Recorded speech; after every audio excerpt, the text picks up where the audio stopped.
I was last elected in 1982, so I finished up at the end of 1984. So I've been out of Congress now for about 11 years. Well, I was there for 4 terms, so there had to be a little bit of an adjustment. Although during the time I was in Washington, I would come home on weekends, I would frequently see patients on Saturdays, and I would also assist on surgery, so I was not completely away from medicine. But there were still some adjustments I had to make. I had to brush up on some of the newer techniques and learn some of the things that had been developed while I was away. But I did not find it too difficult. And I've always been convinced that politicians ought to not be professional and that they should be staying at home. So I've tried to stay close to my profession throughout the time I was in Washington. But when I left, I didn't leave because of lack of interest. I left for various reasons. I didn't want to give up medicine. I believed in term limitations. I didn't think we should have professional politicians. I still had children in school and thought I should be at home, and our kids never moved to Washington. My wife stayed here and took care of kids. So I was always very active in both politics and in my profession.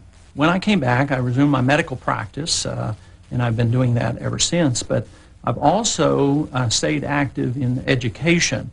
Long term, I don't think political action is worth very much if you don't have education.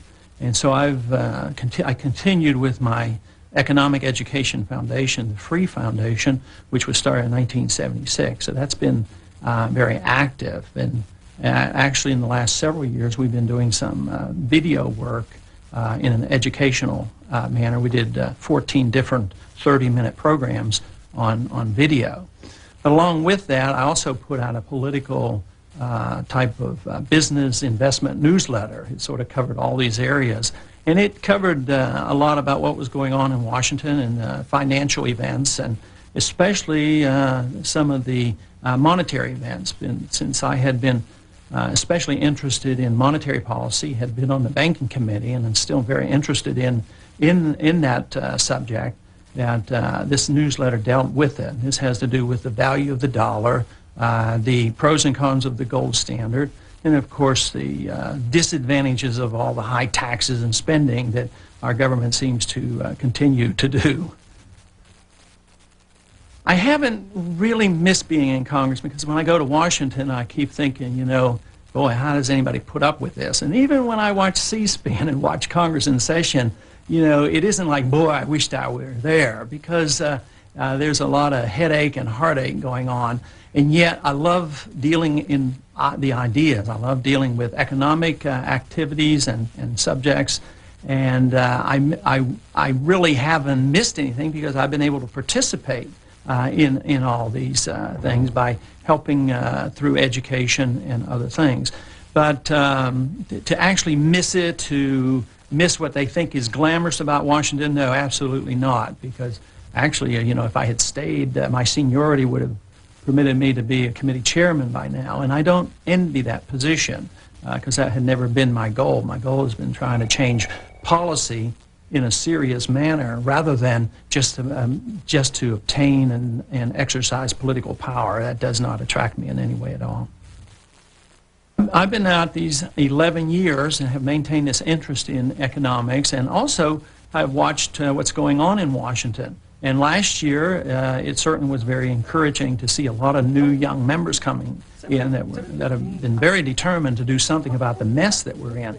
But quite frankly, I haven't been really impressed with the changes. The changes, the rhetoric is getting a little bit better. The arguments are still there, but you know, what's the big deal between arguing between a 7-year balanced budget plan and a 10-year budget plan? You know, I think there was a poll taken that 84% of the American people are totally cynical of both sides arguing about the balanced budget. So, but I think the people are more ready now than ever before. So about 2 or 3 years ago, I actually had made a plan to at least offer my services once again. I think being out for 10 years and going back again when the people are more ready for some of the things I've been talking about has kept my interests intact, and that's the reason I have decided I am running again for the U.S. Congress on the terms and conditions and the philosophy that I've been expressing for these last 15 to 20 years.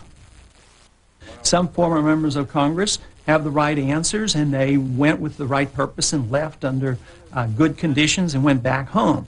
I would say one thing, that if you're a former member of Congress and you never went back home and you became a lobbyist, I'd be very leery of listening to those individuals. But the individual, some former members of Congress, I think, could offer some advice. But I think it should be the ones that didn't have to go, didn't need to go for the glamour, didn't need to go for the money, and went back because they didn't have an ego so big that they had to stay there. So for the right member of Congress or former member of Congress, I think they could offer something. But the bottom line is, what do they believe in?